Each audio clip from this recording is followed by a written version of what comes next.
നമസ്കാരം പ്രിയമുള്ളവരെ, കിളിനോട്ടം എന്ന അടിസ്ഥാന പാഠാവലിയിലെ രണ്ടാമത്തെ പാഠഭാഗമാണ് നമ്മൾ പഠിച്ചുകൊണ്ടിരിക്കുന്നത്. വിശ്വവിദ്യാലയം എന്ന യൂണിറ്റിൽ പ്രകൃതിയെ നാം സ്നേഹിക്കണമെന്ന വളരെ മഹത്തായിട്ടുള്ള സന്ദേശമാണ് നൽകുന്നത്.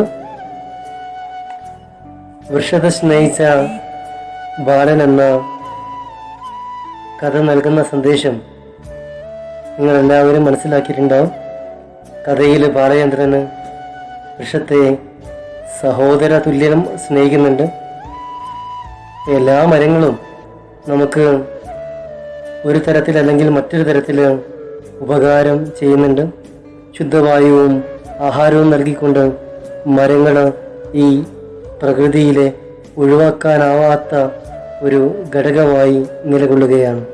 അതുകൊണ്ട് നാം മരങ്ങളെ സ്നേഹിക്കുക, അവരെ സംരക്ഷിക്കുക, അവയെ കൂടുതലായി നട്ടുപിടിപ്പിച്ചുകൊണ്ട് ഭൂമിയുടെ ഹരിതാഭ കാത്തു സൂക്ഷിക്കുക എന്ന സന്ദേശമാണ് വൃക്ഷത്തെ സ്നേഹിച്ച ബാലൻ എന്ന കഥയിലൂടെ നമ്മൾ മനസ്സിലാക്കിയത്.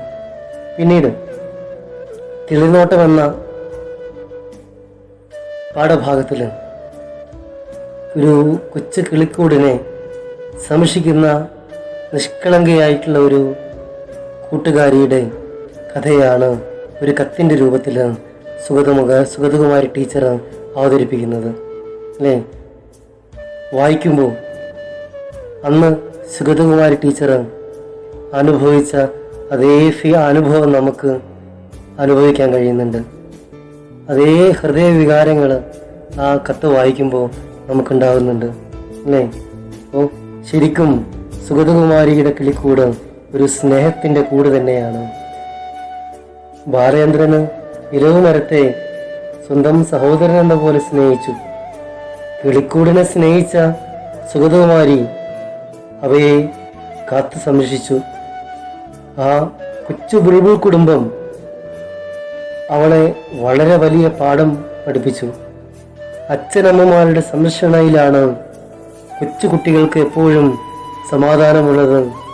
ആ സ്നേഹത്തിൻ്റെ തണലിലാണ് എന്നും സന്തോഷമുള്ളത് എന്ന വളരെ വലിയ ഒരു മഹത്തായിട്ടുള്ള പാഠം ഈ ബുൾബുൾ കുടുംബം സുഗതകുമാരി എന്ന കൊച്ചു പെൺകുട്ടിയെ പഠിപ്പിക്കുന്നുണ്ട്.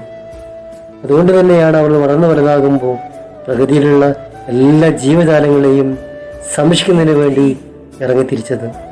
അട്ടപ്പാടിയിൽ, പാലക്കാട് ജില്ലയിലെ അട്ടപ്പാടിയിൽ ഒരു കൃഷ്ണവനം തീർത്ത് അവിടെ അരുവികളും അതുപോലെ ഒരുപാട് പറന്നുല്ലസിക്കുന്ന കിളികളും പൂമ്പാറ്റകളും തേനീച്ചകളും കൊണ്ട് നിറഞ്ഞ സുന്ദരമായിട്ടുള്ള ഒരു വനം അവർക്ക് തീർക്കാൻ കഴിഞ്ഞത് അതുകൊണ്ടാണ്. കുട്ടിക്കാലത്തെ ഈ നല്ല അനുഭവങ്ങളാണ്. അപ്പോൾ നമുക്ക് നമ്മുടെ പ്രകൃതിയെ സ്വന്തമെന്ന് കണ്ട് അതിലുള്ള എല്ലാ ജീവജാലങ്ങളെയും സ്നേഹിക്കണമെന്ന സന്ദേശമാണ് ഈ കിളിനോട്ടം എന്ന പാഠഭാഗത്തിലൂടെ നമ്മുടെ സുഗതകുമാരി ടീച്ചർ നമ്മെ പഠിപ്പിക്കുന്നത്. ആ പാഠഭാഗത്തിലെ വിവിധ പ്രവർത്തനങ്ങളിലൂടെ നമുക്കൊന്ന് കടന്നു പോകാം. അപ്പോൾ അവിടെ ആദ്യത്തെ പ്രവർത്തനം ഒരു വർണ്ണന തയ്യാറാക്കാനാണ് അല്ലേ. ചോദ്യം നോക്കൂ. ഒരു പുലരിയിൽ അതിമനോഹരമായ ഒരു കിളിപ്പാട്ട് കേട്ട് എൻ്റെ ചേച്ചിയും ഞാനും അതിൻ്റെ ഉദ്ഭവസ്ഥാനം തിരഞ്ഞു നടന്ന് കണ്ടുപിടിച്ചു. അത്ര വലുതൊന്നുമല്ലാത്ത ഒരു കോട്ടൺ ചെടിയുടെ നിറമുള്ള ഇലച്ചാർത്തുകൾക്കിടയിൽ ഒളിഞ്ഞിരിക്കുന്ന ഒരു കുഞ്ഞിക്കൂട്. അവിടെ കണ്ട കാഴ്ചകളും കേട്ട കാര്യങ്ങളും ഉൾപ്പെടുത്തി ഒരു വർണ്ണന തയ്യാറാക്കുക. ഇതാണ് നമ്മളോട് ആവശ്യപ്പെടുന്ന പ്രവർത്തനം. അപ്പോൾ എങ്ങനെയാണ് നമ്മളൊരു വർണ്ണന തയ്യാറാക്കുക? അപ്പോൾ വർണ്ണന തയ്യാറാക്കുന്ന വിധം നമ്മൾ പഠിക്കുകയാണ്. ആ വർണ്ണനയിൽ എന്തെല്ലാം വേണം, ചില ഉദാഹരണങ്ങളിലൂടെ അതിലെന്തെല്ലാം വേണമെന്ന് പഠിച്ചതിന് ശേഷം നമുക്ക് വർണ്ണന തയ്യാറാക്കുന്നതിലേക്ക് കിടക്കാം. എന്താ, തയ്യാറല്ലേ നിങ്ങൾ? അപ്പോൾ എല്ലാവർക്കും ഈ ക്ലാസ്സിലേക്ക് ഒരിക്കൽ കൂടി സ്വാഗതം ചെയ്യുന്നു. നോക്കൂ, ഈ സ്ക്രീനിൽ കാണുന്ന വാക്കുകളൊന്ന് വായിച്ചു നോക്കൂ. ആദ്യം പാട്ട്, കിളിപ്പാട്ട്, അതായത് കിളിയുടെ പാട്ട്. മനോഹരമായ കിളിപ്പാട്ട്, അതിമനോഹരമായ കിളിപ്പാട്ട്. പാട്ട് എന്ന പദത്തെ വിവരിക്കാൻ ഇവിടെ 2-3 പദങ്ങൾ ഉപയോഗിച്ചിട്ടുണ്ട്. ഏതൊക്കെയാണ് ആ പദങ്ങൾ? നോക്കൂ, ആദ്യം കിളിപ്പാട്ട്, കിളിയുടെ പാട്ടാണ്. ഇനി ആ പാട്ട് എങ്ങനെയുള്ളതാ? മനോഹരമാണ്, മനോഹരമായ കിളിപ്പാട്ട്. ഇനി വർണ്ണിച്ചിട്ട് വിവരിച്ചിട്ട് തീരുന്നില്ല, അതിമനോഹരമായ കിളിപ്പാട്ട്. പാട്ട് എന്ന പദത്തെ വിവരിക്കുന്ന പദങ്ങൾ കണ്ടല്ലോ, കിളിയുടെ പാട്ട്, മനോഹരമായ, അതിമനോഹരമായ. ഇങ്ങനെ ഈ വാക്കുകളൊക്കെ പാട്ട് എന്ന ആ ഒരു നാമത്തെ വിവരിക്കുന്നുണ്ട്. ഇനി നോക്കൂ, ഓടുക, അതൊരു പ്രവൃത്തിയാണ്. എങ്ങനെയൊക്കെ ഓടാം? വേഗത്തിൽ ഓടുക, പതുക്കെ ഓടുക, അല്ലേ? അപ്പോൾ ഓടുക എന്ന പ്രവൃത്തിയെ വിവരിക്കുന്ന പദങ്ങളേവാ? ഏതൊക്കെയാ? വേഗത്തില്, പതുക്കെ, വേഗത്തിൽ, പതുക്കെ. ഈ ഒരു പ്രവൃത്തിയെ വിവരിക്കാൻ ഉപയോഗിച്ചിട്ടുള്ള വാക്കാണ്, അല്ലേ? ഇനി പക്ഷികൾ, ഒരു പേരാണ്. പക്ഷി എന്ന് പറഞ്ഞൊരു പേരാണ്. പാടുന്ന പക്ഷികൾ, അല്ലെ? പക്ഷികൾ എന്ന വാക്കിനെ വിവരിക്കുന്ന പാടുന്ന, കളകളം പാടുന്ന പക്ഷികൾ. പക്ഷികൾ എന്ന പേരിനെ വിവരിക്കുന്ന പദം ഏവാ? പാടുന്ന, അല്ലെ? പാടുന്ന, അതുപോലെ കളകളം പാടുന്ന, അല്ലെ? ഇവിടെ പേരിനെ വിവരിക്കുന്ന വാക്കുകൾ നമ്മൾ പരിചയപ്പെട്ടു, അതുപോലെ പ്രവൃത്തിയെ വിവരിക്കുന്ന വാക്കുകൾ നമ്മൾ പരിചയപ്പെട്ടു. ഇനി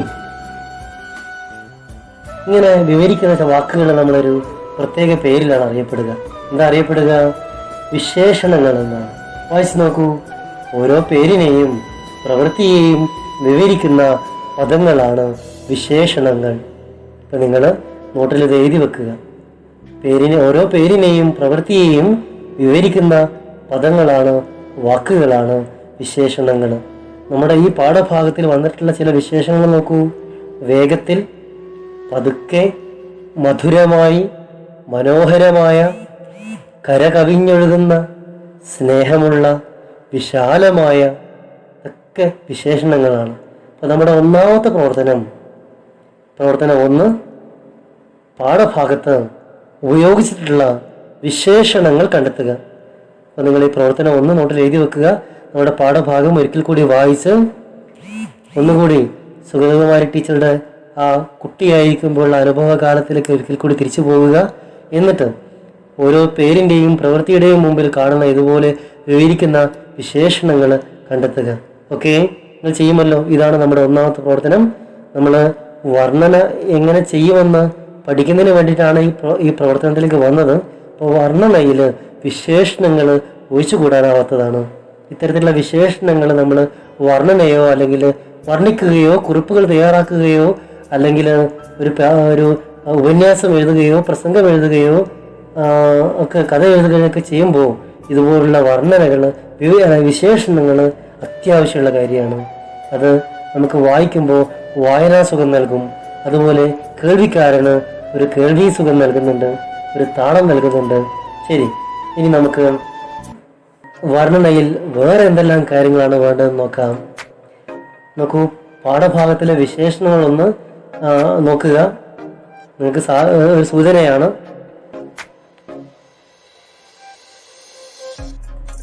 ഇനി വർണ്ണനയിൽ വേറെന്തെല്ലാം കാണും നോക്കൂ. കടന എന്താ? ഒരു ദേവതയാണ്, ഒരു കൊച്ചു ദേവതയാണ്. മാത്രമല്ല ദേവതക്ക് ചിറകുണ്ട്, ഇല്ലേ? നമ്മളെ കഥകളിലാണ് ദേവതകളെ കുറിച്ച് പറഞ്ഞു കേട്ടിട്ടുള്ളത്. അതുപോലെ ചില സിനിമകളിലും കണ്ടിട്ടുണ്ട് ദേവതകൾ, അല്ലേ? അപ്പോൾ നാം കേട്ടിട്ടുള്ള, നാം സങ്കല്പിച്ചിട്ടുള്ള ദേവതകൾക്ക് എന്തെല്ലാം പ്രത്യേകതകളാണെന്ന് നമുക്ക് അറിയാമല്ലോ. അപ്പോൾ നമ്മുടെ സുഗതകുമാരി ചിറകുള്ള കൊച്ചു ദേവതകളെന്ന് നമ്മുടെ കത്തുകളിൽ പറയുന്നുണ്ട്. ചിറകുള്ള കൊച്ചു ദേവതകളും. ആ സുഗതകുമാരി ഇങ്ങനെ വിശേഷിപ്പിച്ചത് ആരെയാണ്? ആര് പറയും? പറഞ്ഞാട്ടെ. ശരിയാണ്, ഉത്തരം ശരിയാണ്. പക്ഷികളെയാണ് ചിറകുള്ള കൊച്ചു ദേവതകളെന്ന് നമ്മുടെ സുഗതകുമാരി ടീച്ചർ വിശേഷിപ്പിക്കുന്നത്. എന്താവും അതിന് കാരണം? നാം കഥകളിലൂടെ കേട്ടിട്ടുള്ള ദേവതകൾക്ക് എന്തെല്ലാമാണ് പ്രത്യേകതകളെന്ന് നോക്കൂ. ദേവതമാരെ കാണാൻ ഭംഗിയുണ്ട്, അവർ നല്ലവരല്ലേ? മാത്രമല്ല എല്ലാവർക്കും ഉപകാരമല്ലേ അവർ ചെയ്യാറുള്ളൂ. അവരും പക്ഷികളെ പോലെ പറക്കാറുണ്ട്. മാത്രമല്ല അവരെ കാണുമ്പോൾ തന്നെ ഒരു സന്തോഷമാണ് അല്ലേ, അവരെല്ലാവർക്കും സന്തോഷമാണ്. ഇങ്ങനെയൊക്കെ തന്നെ അല്ലേ നമ്മൾ പക്ഷികളെ കാണുമ്പോൾ കാണാൻ ഭംഗിയില്ലേ പക്ഷികള്? മാത്രമല്ല ഏതെങ്കിലും ഒരു പക്ഷി ആവശ്യമില്ലാതെ ആരെങ്കിലും ഉപദ്രവിച്ചിട്ടുണ്ടോ? മാത്രമല്ല ഒരു ഉപകാരമാണ് ചെയ്യുന്നത് അല്ലേ. ആ ചെടികളിൽ നിന്ന് പഴങ്ങളെ കൊത്തി അവർ ദൂരേക്ക് കൊണ്ടുപോയി അതിന്റെ വിത്താണ് വീണ് അവിടെ പുതിയ ചെടി ഉണ്ടാവും. ഇങ്ങനെ ചെടികൾക്ക് ഉപകാരം ചെയ്യുന്നു, മനുഷ്യന് ഉപകാരം ചെയ്യുന്നു, ഭൂമിക്ക് തന്നെ അവർ ഉപകാരം ചെയ്യുന്നുണ്ട്. ഇനി അവര് പറന്ന് കളിക്കുന്നത് കാണാൻ എന്ത് രസമാണ് അല്ലേ. പക്ഷികളെ നിരീക്ഷിക്കുക എന്നുള്ള സന്തോഷം നൽകുന്ന കാര്യമാണ്. അപ്പോൾ ഇതുകൊണ്ടല്ലേ നമ്മുടെ സുഗതകുമാരി പക്ഷികളെ ചിറകുള്ള കൊച്ചു ദേവതകളെന്ന് വിശേഷിപ്പിച്ചത് അല്ലേ. നോക്കൂ, ഇത്രയും ആശയങ്ങൾ അല്ലേ, ഈ കാണുന്ന ഇത്രയും ആശയങ്ങൾ ചിറകുള്ള കൊച്ചു ദേവതകൾ എന്ന അതിനകത്ത് വരുന്ന ഏതാനും വാക്കുകൾ കൊണ്ട് സൂചിപ്പിക്കാൻ കഴിയുന്നില്ലേ? അപ്പോൾ 2-3 വാക്കുകൾ കൊണ്ട് വളരെ വളരെ വലിയ ആശയങ്ങൾ നൽകാൻ കഴിയുന്നുണ്ട് ഇവിടെ. അത്തരത്തിൽ നൽകാൻ കഴിയുന്ന വാക്കുകളെയാണ് നമ്മൾ പ്രയോഗങ്ങളെന്ന് വിളിക്കുക അല്ലെ. പ്രയോഗങ്ങൾ നോക്കൂ, വായിച്ചു നോക്കൂ. വലിയ ആശയങ്ങളെ ഏതാനും വാക്കുകൾ ഉപയോഗിച്ച് സൂചിപ്പിക്കുന്നവയാണ് പ്രയോഗങ്ങൾ അല്ലേ. അപ്പോൾ നമ്മുടെ ഓരോ വാക്കും വേറെ വേറെ എടുത്തു കഴിഞ്ഞാലുള്ള ആശയമാവില്ല ഒരിക്കൽ, പലപ്പോഴും അത് നൽകുന്ന സൂചന അല്ലേ. അപ്പോൾ വലിയ ആശയങ്ങളെ ഏതാനും വാക്കുകൾ ഉപയോഗിച്ചിട്ട് സൂചിപ്പിക്കുന്ന പദങ്ങളാണ് പ്രയോഗങ്ങൾ.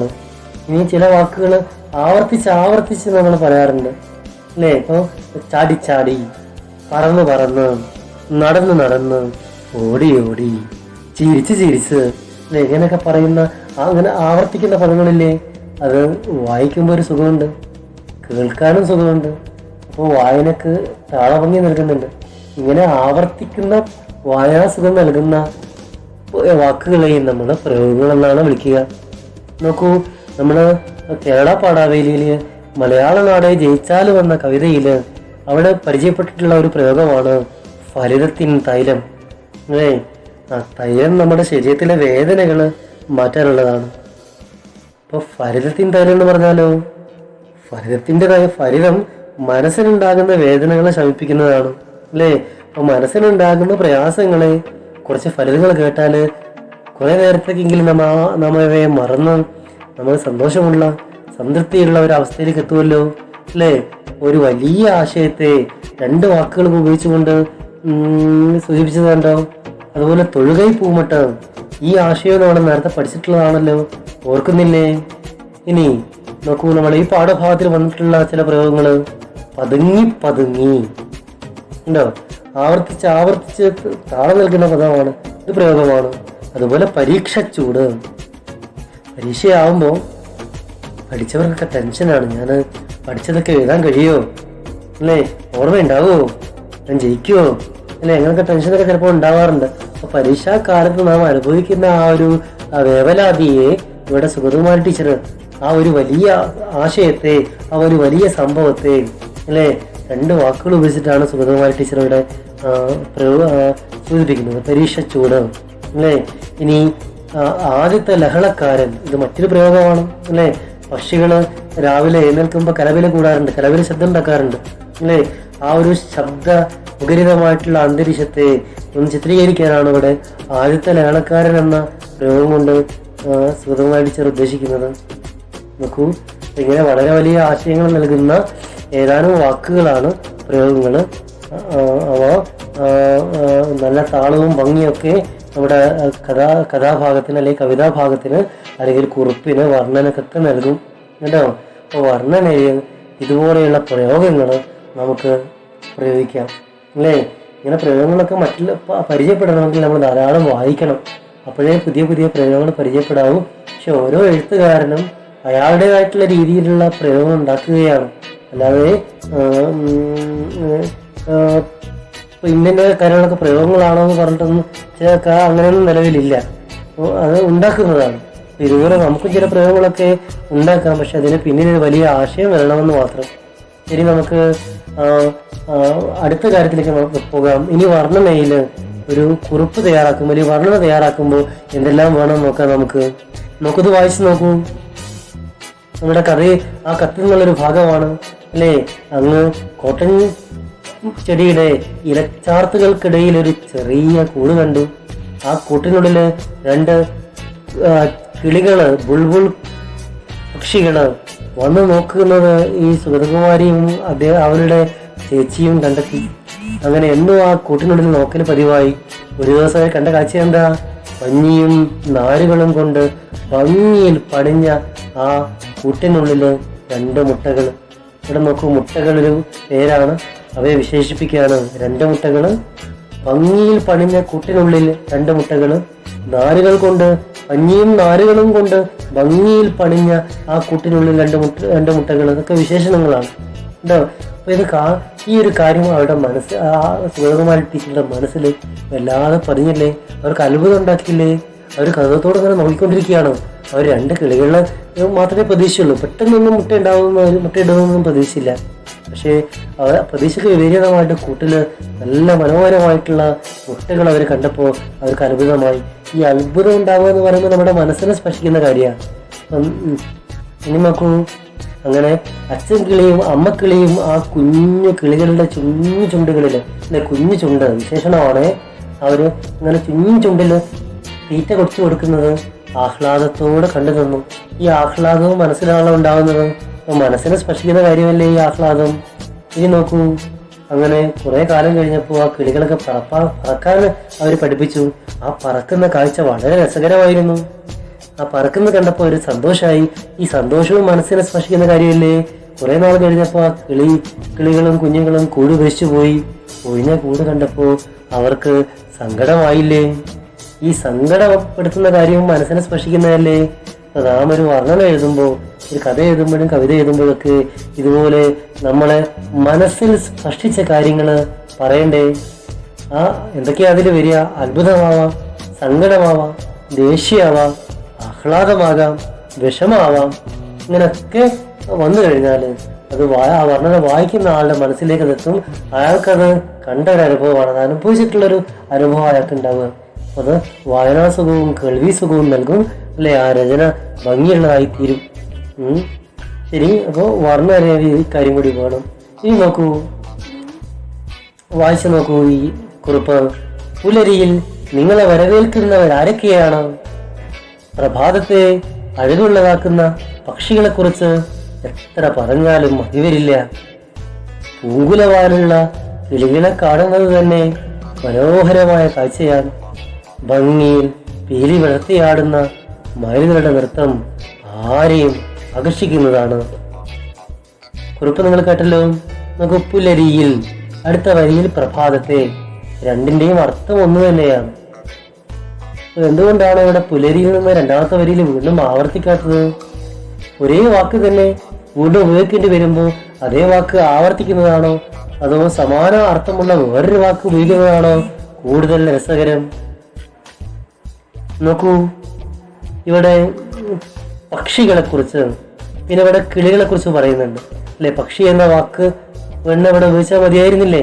പകരം കിളികൾ എന്ന വാക്കാണ് ഉപയോഗിച്ചത്. അപ്പോൾ അത് വാക്കുകൾ ഇങ്ങനെ ഒരേ വാക്കുകൾ തന്നെ പലതവണ ഉപയോഗിക്കേണ്ടി വരുമ്പോൾ, വ്യത്യസ്ത വാക്കുകൾ ഉപയോഗിക്കുമ്പോൾ അത് വായനാസുഖം നൽകുന്നുണ്ടോ? നോക്കൂ, അഴകുള്ളതാക്കുന്ന പക്ഷികളെ കുറിച്ച്, മനോഹരമായ ഭംഗിയിൽ ആകർഷിക്കുന്നവയാണ്.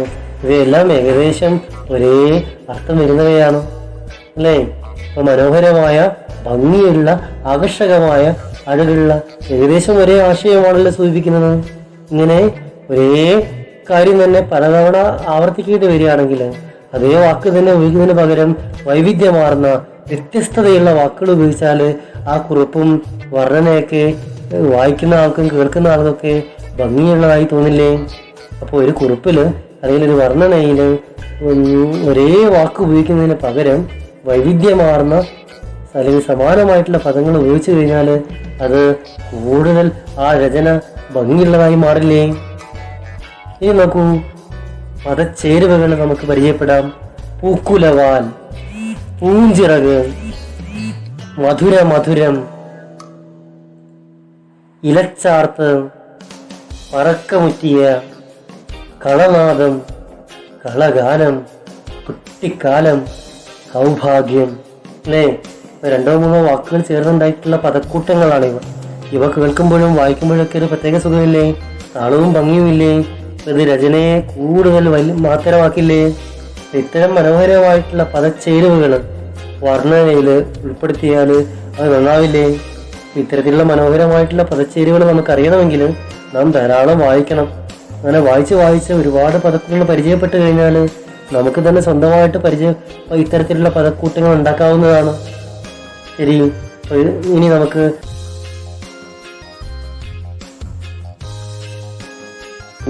വർണ്ണന തയ്യാറാക്കുമ്പോൾ എന്തെല്ലാം കാര്യങ്ങൾ ശ്രദ്ധിക്കണം? അതിൽ മനസ്സിനെ സ്പർശിച്ച കാര്യങ്ങൾ എഴുതണം. അതുപോലെ നമ്മൾ എഴുതുന്ന പേരും പ്രവൃത്തിക്ക് മുമ്പിൽ വിശേഷണങ്ങൾ ഉണ്ടായത് നല്ലതാണ് അല്ലേ? അതുപോലെ മനോഹരമായിട്ടുള്ള പദക്കൂട്ടുകൾ അതിനകത്ത് ഉണ്ടായാൽ നല്ലതാണ്, പദച്ചേരുവകൾ. അതുപോലെ ഭംഗിയുള്ള പ്രയോഗങ്ങൾ ഉണ്ടാവണം, വൈവിധ്യമുള്ള പദങ്ങളായിരിക്കണം. ഒരേ കാര്യം തന്നെ ആവർത്തിക്കേണ്ടി വരുമ്പോൾ നമ്മൾ വ്യത്യസ്തമായിട്ടുള്ള സമാന അർത്ഥം വരുന്ന വാക്കുകൾ ഉപയോഗിക്കുക. ഇനി സന്ദർഭത്തിന് യോജിക്കുന്ന പദമായിരിക്കണം. അതുപോലെ ഒന്നുകൂടെ ആവർത്തിക്കുകയാണ്, ഉചിതമായിട്ടുള്ള പ്രയോഗങ്ങളും ശൈലികളും സ്വീകരിക്കണം. അങ്ങനെ പദങ്ങൾ ഭംഗിയിൽ ചേർത്ത് വെക്കണം. അങ്ങനെ കേൾക്കുന്ന ആൾക്കും വായിക്കുന്ന ആൾക്കും അത് കേൾക്കുമ്പോൾ ഭംഗി തോന്നണം. അപ്പോൾ ഇത് നിങ്ങൾ ഈ വർണ്ണന തയ്യാറാക്കുമ്പോൾ എന്തെല്ലാം കാര്യങ്ങൾ ശ്രദ്ധിക്കണമെന്ന് നിങ്ങളുടെ നോട്ടിലേക്ക് എഴുതി വെക്കുക. ഇനി നമുക്ക് പ്രവർത്തനം 2 ചെയ്യാമല്ലോ. കുഞ്ഞിക്കുളിക്കൂട്ടിലെ കാഴ്ചകൾ വർണ്ണിക്കാനാണ്. വിശേഷണങ്ങളും പ്രയോഗങ്ങളും വൈവിധ്യമാർന്ന പദങ്ങൾ, മനോഹരമായ പദക്കൂട്ടുകൾ എന്നിവ ഉപയോഗിച്ച് നമ്മുടെ കിളിക്കൂടിനെ അല്ലെങ്കിൽ ആ കിളിക്കൂടിൽ കണ്ട കാഴ്ചകൾ വർണ്ണിക്കുമല്ലോ. കണ്ട കാര്യങ്ങളും കേട്ട കാര്യങ്ങളും ഉൾപ്പെടുത്തി മനോഹരമായി നിങ്ങൾ വർണ്ണിക്കുമല്ലോ.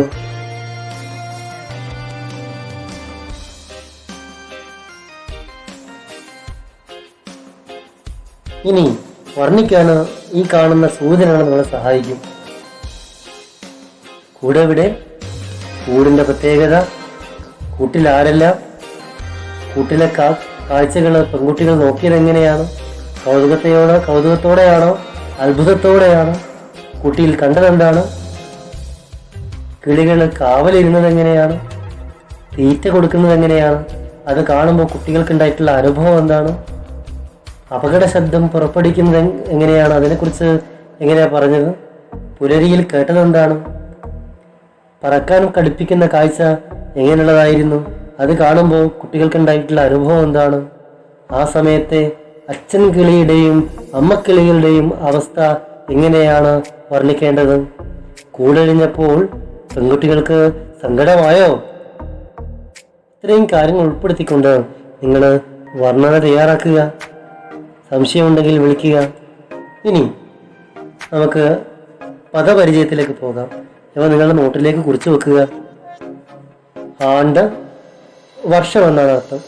കളനാദം, അവ്യക്ത മധുരമായ ശബ്ദം എന്നാണ് അർത്ഥം. സൗഭാഗ്യം, ഐശ്വര്യം എന്നർത്ഥം. ഉദ്ഭവസ്ഥാനം, തുടക്കം എന്നർത്ഥം. ഇലച്ചാർത്ത്, ഇലക്കൂട്ടം എന്നർത്ഥം. മധുരമായ, അതായത് കേൾക്കാൻ ഇമ്പമുള്ള, മനോഹരമായ. വേവലാതി, പരിഭ്രമം. പറക്കമുറ്റിയ, ഇവിടെ ഒരു അക്ഷരത്തിലുണ്ട്, പറക്കമുറ്റിയ. പാറക്കമുറ്റിയല്ല, പറക്കമുറ്റിയ, പറക്കാൻ പഠിച്ച. അപ്പൊ ഈ പദപരിചയങ്ങൾ നിങ്ങളുടെ നോട്ടിലേക്ക് എഴുതി വെക്കുക. ഇനി നമ്മൾ പദം പിരിച്ചെഴുതാനുള്ള പ്രവർത്തനമാണ്. നിങ്ങൾ വായിക്കുക, എഴുതി വെക്കുക. മാമ്പഴക്കാലം, ഈ ആണ്ട്, ഒളിഞ്ഞിരിക്കുന്ന, പതുങ്ങി. അത് പദം പിരിച്ചെഴുതിയത് എങ്ങനെയാന്ന് നോക്കൂ. അതുപോലെ നിങ്ങൾ നോട്ടിലേക്ക് എഴുതി വെക്കുക. ഇനി പദങ്ങൾ വികസിപ്പിക്കാം. അതായത് പദച്ചേരുവകൾ എങ്ങനെ വരുന്നു എന്നാണ്. മീനച്ചൂട്, എന്താ മീനച്ചൂട് എന്ന് പറഞ്ഞാല്? മീനത്തിലെ ചൂട്. മരച്ചില്ല, മരത്തിന്റെ ചില്ല. പൂഞ്ചിറക്, പൂപോലുള്ള ചിറക്. മുല്ലവള്ളി, മുല്ലയുടെ വള്ളി. അച്ഛനമ്മമാർ, അച്ഛനും അമ്മയും. അപ്പോൾ നമ്മൾ ഇതുപോലെ ഇനി പാഠഭാഗത്തിൽ പുതുതായിട്ട് ഇതുപോലെ കിട്ടുമെങ്കിൽ നിങ്ങൾ ഇത്തരത്തിൽ എഴുതി വെക്കുക. ഓക്കെ, ഈ പദം പിരിക്കാനുള്ള പ്രവർത്തനങ്ങളും പുതുതായിട്ട് കിട്ടുന്ന പാഠപുസ്തകം നോക്കിയിട്ട് നിങ്ങൾ എന്ത് ചെയ്യുക, കൂടുതൽ എഴുതി വെക്കുക. ഓക്കെ, അപ്പോൾ നമുക്ക് ഇത് പ്രവർത്തനം എന്നുള്ള നമ്പർ ഇട്ടിട്ടില്ലെങ്കിലും നിങ്ങളത് ക്രമത്തിൽ കൂടുതൽ ചേർത്ത് നിങ്ങൾ എഴുതുക. ഇനി നമുക്ക് അടുത്ത കാര്യത്തിലേക്ക് കടക്കാം. നോക്കൂ, സമാന പദങ്ങൾ ഏതാണ്? ഒരേ അർത്ഥം വരുന്ന വാക്കുകൾ. ഇപ്പൊ പക്ഷി അല്ലെ, അതേ അർത്ഥം വരുന്ന മറ്റു വാക്കുകളാണ് കിളി, ശുഗം, പതംഗം, മുറ്റം. മുറ്റത്തിന് വേറൊരു അർത്ഥം വരുന്ന, അതേ അർത്ഥം വരുന്ന വേറൊരു വാക്കാണ് ചത്വരം, അജിരം, അങ്കണം. ഇനി പുലരി, പ്രഭാതം എന്ന അർത്ഥമുണ്ട്. ഉഷസ്, പ്രാതകാലം. സമാന പദങ്ങൾ നിങ്ങൾ കൂടുതൽ കണ്ടെത്തി നോട്ടിലേക്ക് എഴുതുക. പദപരിചയം എന്നുള്ളൊരു പേജ് നിങ്ങൾക്ക് പാഠത്തിൽ കാണാം. നമ്മുടെ വിദ്യാലയം എന്ന പാഠഭാഗത്തിന്റെ പ്രവർത്തനങ്ങളോട് കഴിഞ്ഞിട്ട് നോക്കുക. അവിടെ കാണുന്ന പുതിയ പദങ്ങളൊക്കെ നിങ്ങൾ ഇങ്ങോട്ട് എടുത്ത് എഴുതുക. ഇനി നമുക്ക് പ്രവർത്തനം 3 കിടക്കാം. ഈ കാണുന്നത് ആരാണ്? സുഗതകുമാരി ടീച്ചറാണ്. ഇവരുടെ കുട്ടിക്കാലത്തെ അനുഭവങ്ങളാണ് ഒരു കത്തിലൂടെ നമ്മെ പരിചയപ്പെടുത്തിയത്. കത്തിലെ അനുഭവങ്ങൾ നിങ്ങൾക്ക് വളരെ അത്ഭുതം നിറഞ്ഞതും രസകരവുമായി തോന്നിയില്ലേ? ശരി, ഇനി ഈ സുഗതകുമാരി ടീച്ചറെ കുറിച്ച് ഒരു ജീവചരിത്രക്കുറിപ്പ് തയ്യാറാക്കണം.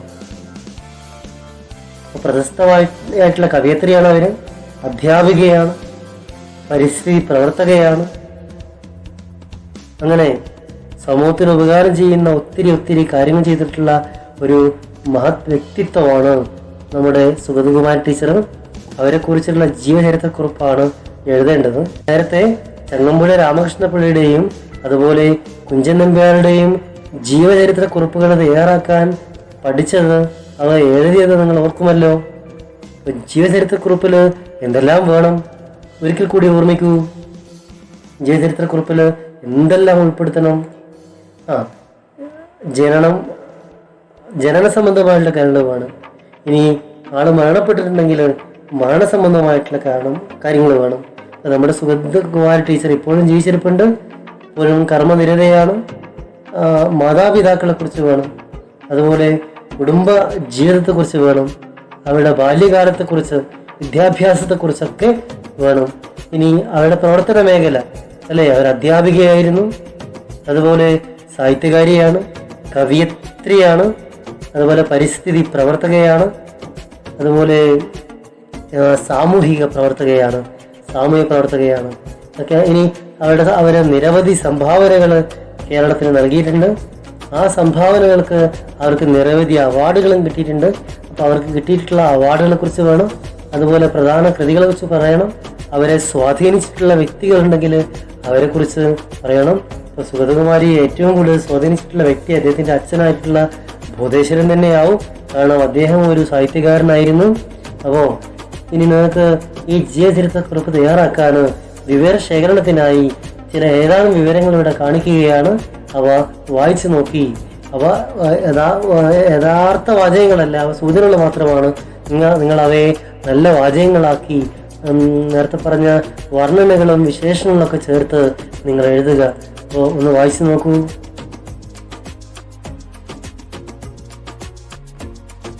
ആയിരത്തി 1934 ജനുവരി 22 ജനിച്ചു. അച്ഛൻ സ്വാതന്ത്ര്യ സമര സേനാനിയും കവിയുമായ ബോധേശ്വരൻ.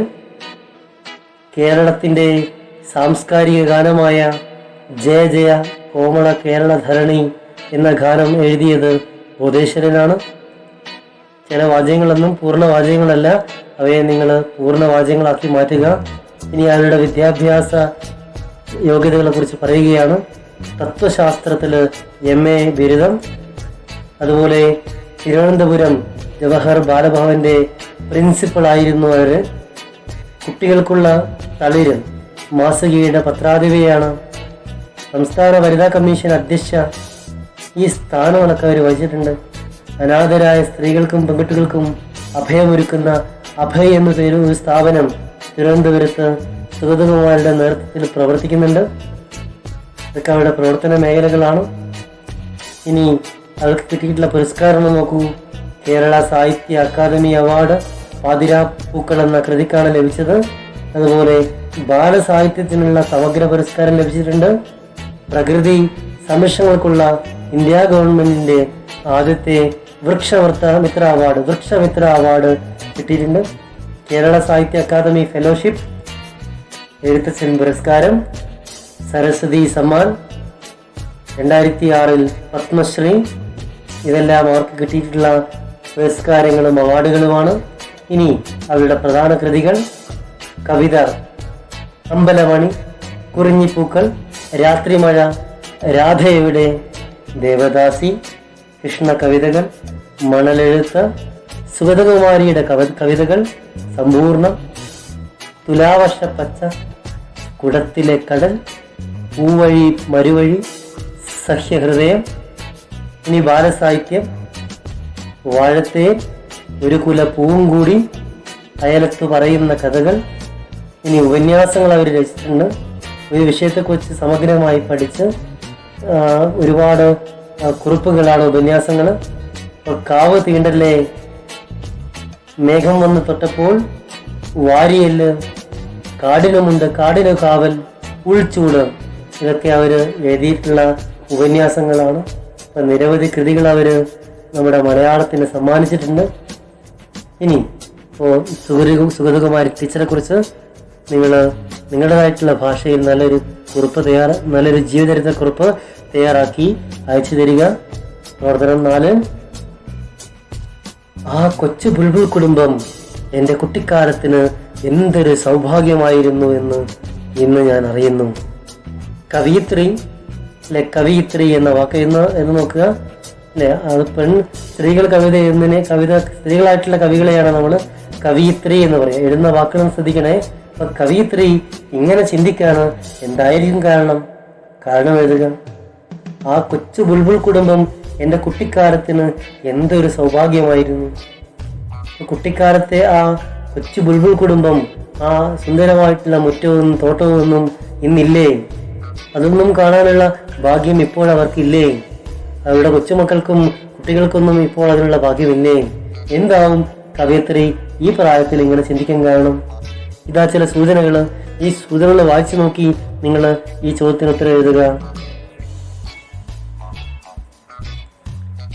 ബുൾബുൾ കുടുംബം കൂടുകൂട്ടുകയും കുഞ്ഞുങ്ങളെ വളർത്തുകയും ചെയ്യുന്നത് കാണുമ്പോൾ സുഗതകുമാരി എന്ന കൊച്ചുകുട്ടിക്കുണ്ടാകുന്ന അനുഭവങ്ങൾ എന്തെല്ലാമാണ്? കൗതുകം ഉണ്ടാകുന്നുണ്ടോ? ജിജ്ഞാസ, അറിയാനുള്ള താല്പര്യം, ആഹ്ലാദം ഉണ്ടാകുന്നുണ്ടോ? കൂടുകൂട്ടുന്നത് കാണുമ്പോൾ സന്തോഷം ഉണ്ടാകുന്നുണ്ടോ? ആനന്ദം ഉണ്ടാകുന്നുണ്ടോ? കിളിനാദം കേൾക്കുമ്പോൾ സന്തോഷം ഉണ്ടാകുന്നുണ്ടോ? ഇനി ആ കിളിക്കൂട് കാണുമ്പോൾ, കിളികൾ പറന്ന് നടക്കുമ്പോൾ അല്ലേ, അതൊക്കെ നൽകുന്ന ഭംഗി, ഇതൊക്കെ കുട്ടികൾക്ക് അനുഭവപ്പെടുമോ? എഴുതുക. അച്ഛൻ കിളിയും അമ്മ കിളിയും കുഞ്ഞുങ്ങളെ വളർത്തുന്നതിൽ നിന്ന് ഈ കൊച്ചു സുഗതകുമാരിക്ക് എന്തെങ്കിലും പാഠം പഠിക്കാനായോ? പ്രകൃതിയെ സംരക്ഷിക്കുന്നതിന് വേണ്ടി പ്രവർത്തിക്കാണ് ഈ ബുൾബുൾ കുടുംബത്തിന്റെ സംഭവം അവൾക്ക് പ്രചോദനം നൽകിയോ? അവൾക്ക് താല്പര്യം നൽകിയോ? മനോഹരമായിട്ടുള്ള തോട്ടമുള്ളത് കൊണ്ടല്ലേ സുന്ദരമായ പ്രകൃതി ദൃശ്യങ്ങൾ കണ്ട് വളർന്നു വലുതാകാൻ അവർക്ക് സാധിച്ചത്. ഇന്നത്തെ കുട്ടികൾക്ക് ഈ ഭാഗ്യമുണ്ടോ? സുഗതകുമാരി വളർന്നു വലുതായി ഇപ്പോൾ അവർക്കോ അല്ലെങ്കിൽ അവരുടെ കുട്ടികൾക്കോ ഇത്തരത്തിലുള്ള കളഗാനങ്ങളും പ്രകൃതി ദൃശ്യങ്ങളും ആസ്വദിക്കാനുള്ള സൗഭാഗ്യമുണ്ടോ? നിങ്ങൾ ആലോചിച്ചിട്ട് എന്തുകൊണ്ടാവും ഈ ബുൾബുൾ കുടുംബം അവരുടെ കുട്ടിക്കാലത്ത് ഒരു സൗഭാഗ്യമായിരുന്നു എന്ന് സുഗതകുമാരി പറയുന്നതിനുള്ള കാരണം കുറിപ്പായിട്ട് നിങ്ങൾ എഴുതുക. അതിൽ നിങ്ങൾക്ക് വിശേഷണങ്ങളും അതുപോലെ പ്രയോഗങ്ങളും പദക്കൂട്ടങ്ങളും ഒക്കെ ഉൾപ്പെടുത്തി നിങ്ങളുടെ കുറിപ്പ് മനോഹരമാക്കുമല്ലോ. ശരി, പ്രവർത്തനം 5 നോക്കൂ.